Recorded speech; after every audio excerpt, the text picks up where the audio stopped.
$100,000. So how did you get to be with Justin Johnson this day on November 17th, 2021?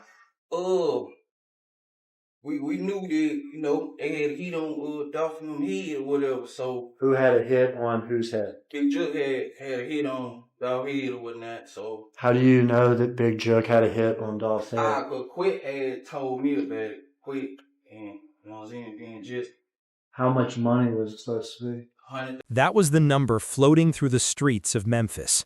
A six-figure bounty allegedly placed on the head of Young Dolph. According to testimony that later surfaced in court, the man behind that bounty was Anthony Big Jook Mims, the older brother of rap mogul Yo Gotti. But the story didn't end there, because after Dolph's murder, rumors began circulating that someone had quietly placed a bounty on Big Jook as well. All right, so the next one from Justin Johnson to TZ is Dolph rented the whole studio out for the rest of the year. Call Jook, let's make some. Right? That's what it says? That's what it says. And that's July 9th, right? Correct. Okay. Because on the slideshow we talked about reaching out to Jook on July 31st, but here they're saying, call Jook, we're about to go shoot somebody. And then something happened that nobody expected. When Yo Gotti eventually came face to face with the man convicted of killing his brother inside a cold prison visiting room, the moment shocked everyone who heard about it. What happened in that room wasn't just about revenge. It was about understanding what really happened, who was involved, and how a rap beef turned into a deadly chain of events that would shake Memphis to its core. To understand how it got this far, we have to go back to the beginning. Mario Centel Gideon Mims, the world knows him as Yo Gotti, came from almost nothing. He grew up in the Ridgecrest Apartments in Memphis, Tennessee, a place where survival often mattered more than dreams.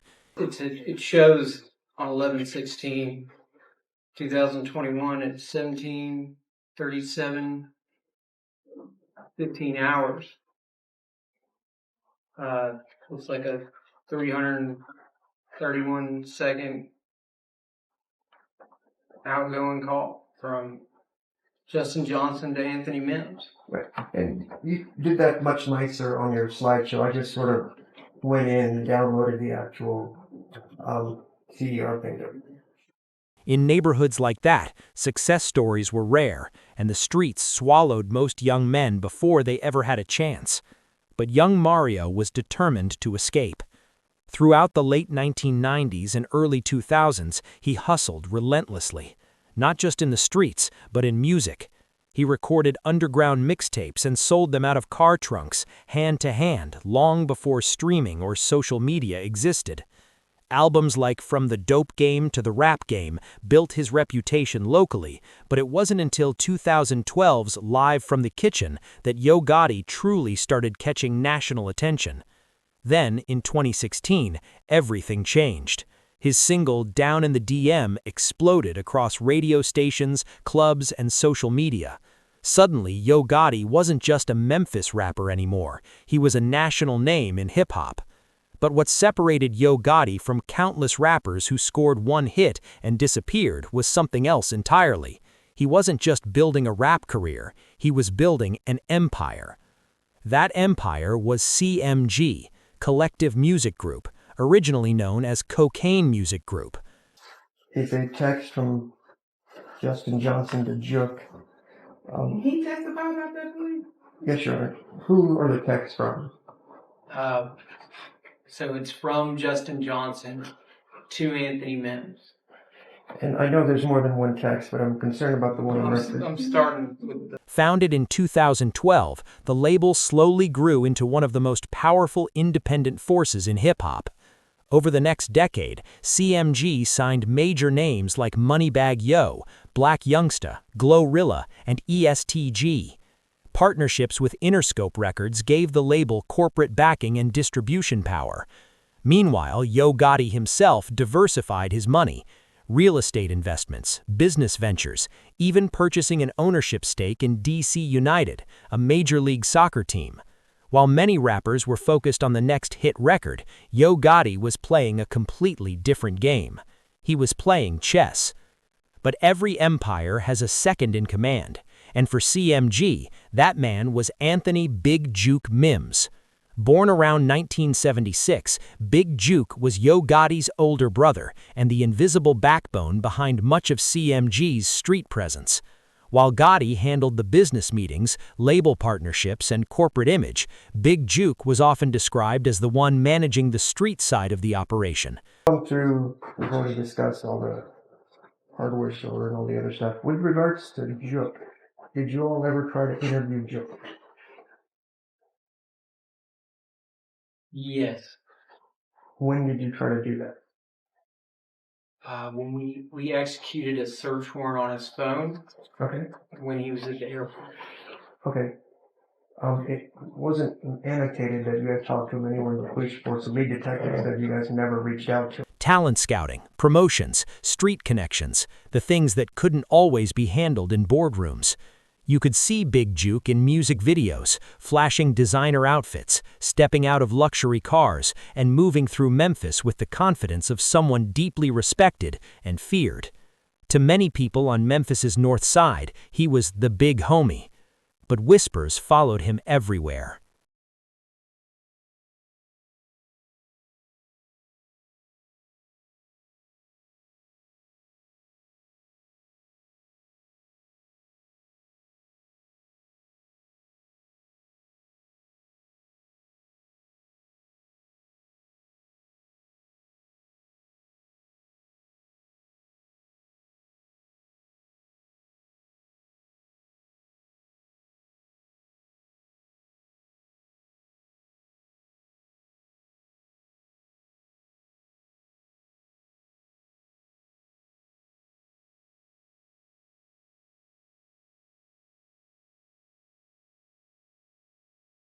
For years, rumors circulated that Big Jook acted as the enforcer behind CMG, the man who handled the dangerous situations while Yo Gotti kept his image clean for the cameras and record executives. None of it was ever proven, but the rumors never went away. Get to be with Justin Johnson this day on November 17th, 2021. We knew that, you know, they had heat on Dolph and head or whatever, so Who had a hit on whose head? Big Jook had a hit on Dolph head or whatnot, so How do you know that Big Jook had a hit on Dolph's head? I could quit had told me about it quick, and you know what I'm saying, being just How much money was it supposed to be? In barbershops, on street corners, and across internet forums, people repeated the same narrative. Yo Gotti was the face, but Big Jook was the fist.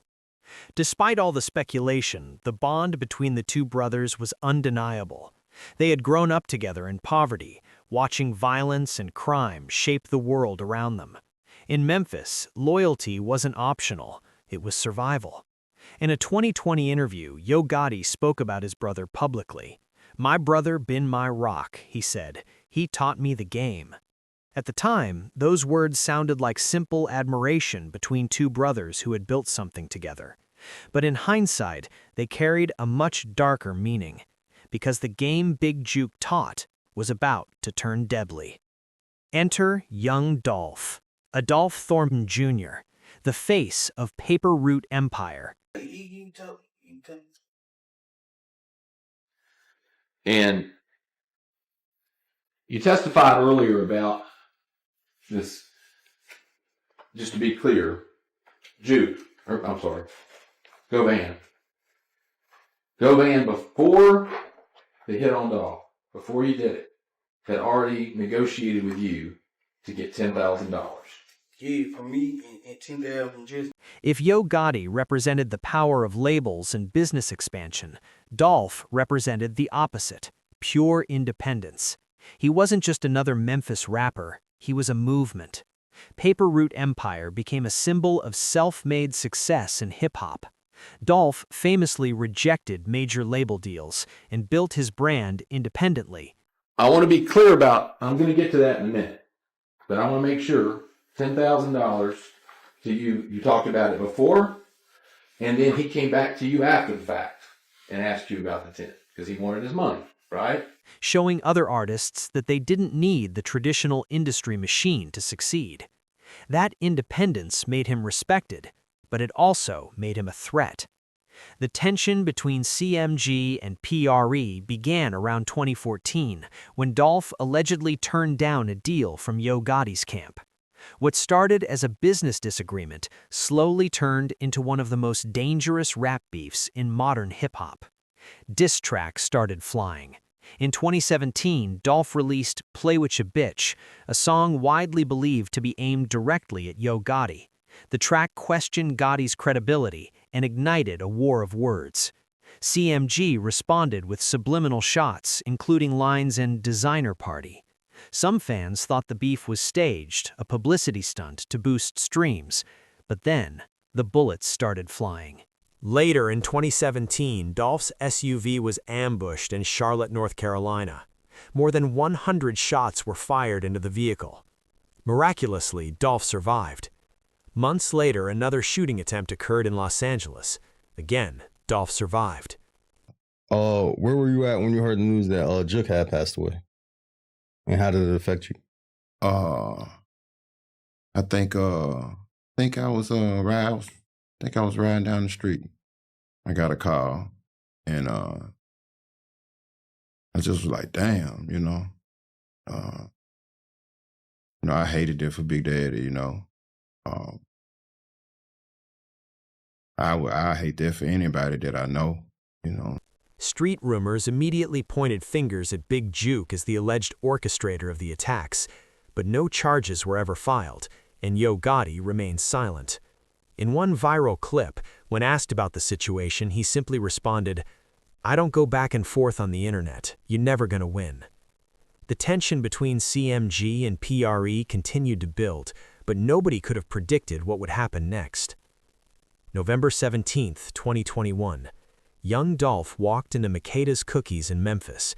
He never walked out. The city erupted.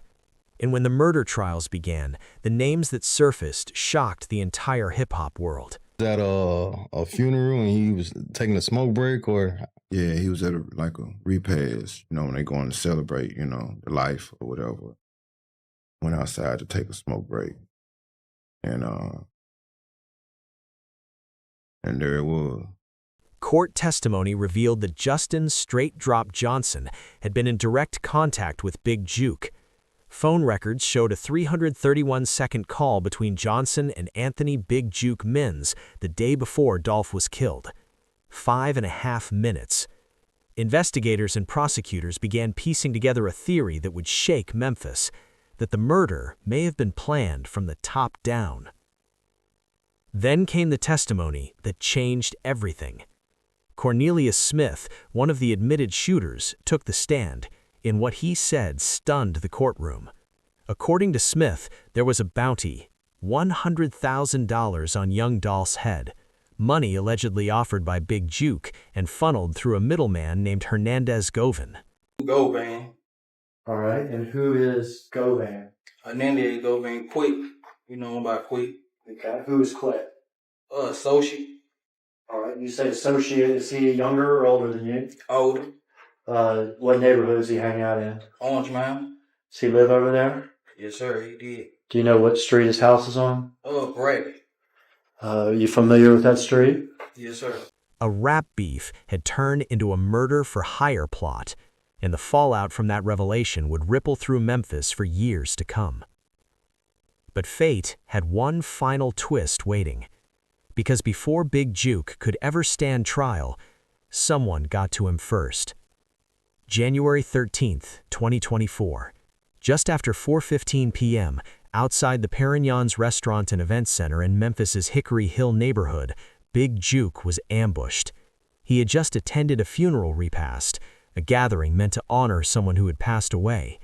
Instead, it became the scene of another killing. Surveillance cameras captured two masked men stepping out of a white Mercedes-Benz. Both were carrying AK-47-style rifles. They opened fire. 22 bullets struck Big Jook's body, and within seconds, the man accused of orchestrating one of the most infamous murders in modern hip-hop was lying dead in the same streets where his story had begun. Big Jook was rushed to St. Francis Hospital, but by the time paramedics arrived, the situation was already beyond saving. The man who had spent years moving through Memphis with power and influence was now fighting for his life. Doctors worked quickly, but it was too late.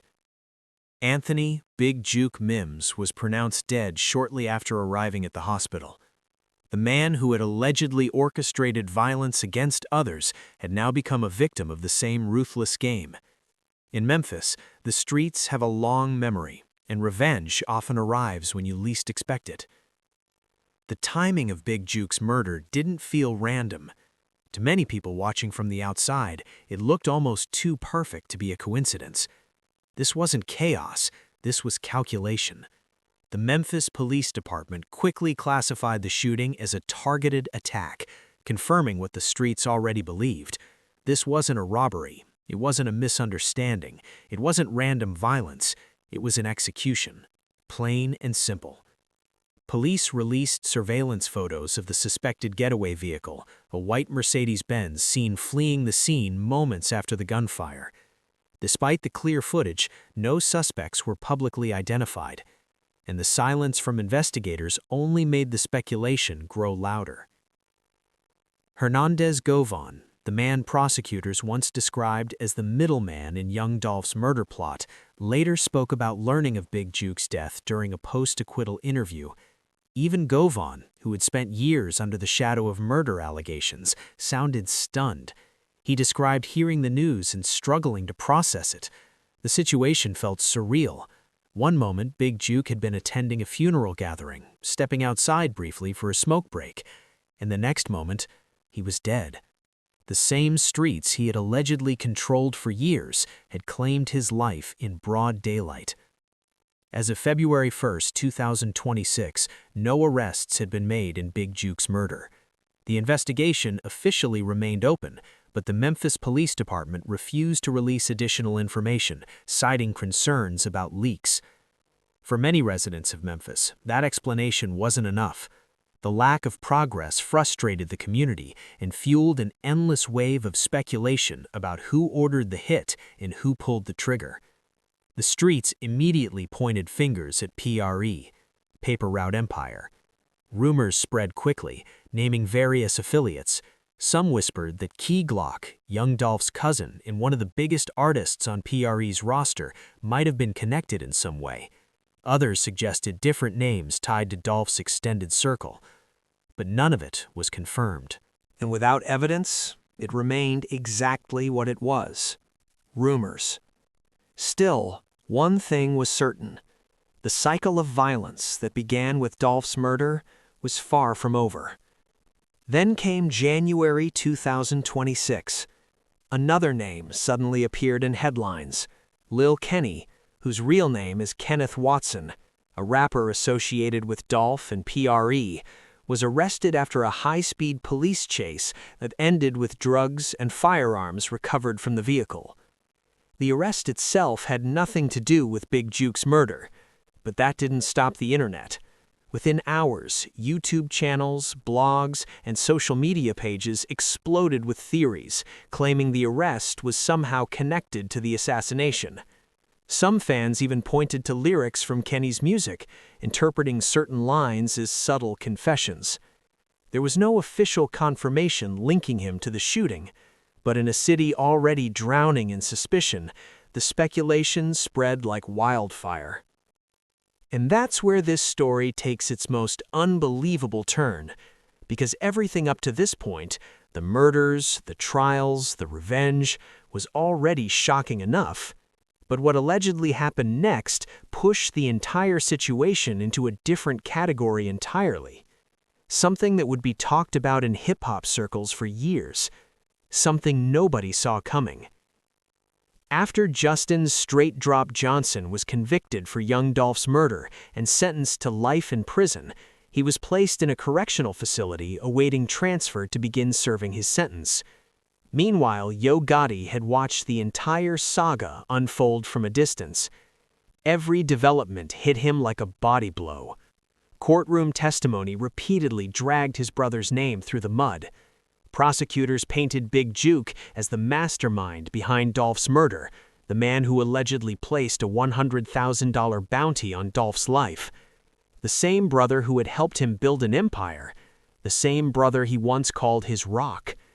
And before Big Jook could defend himself in court, before he could explain his side of the story, he was murdered.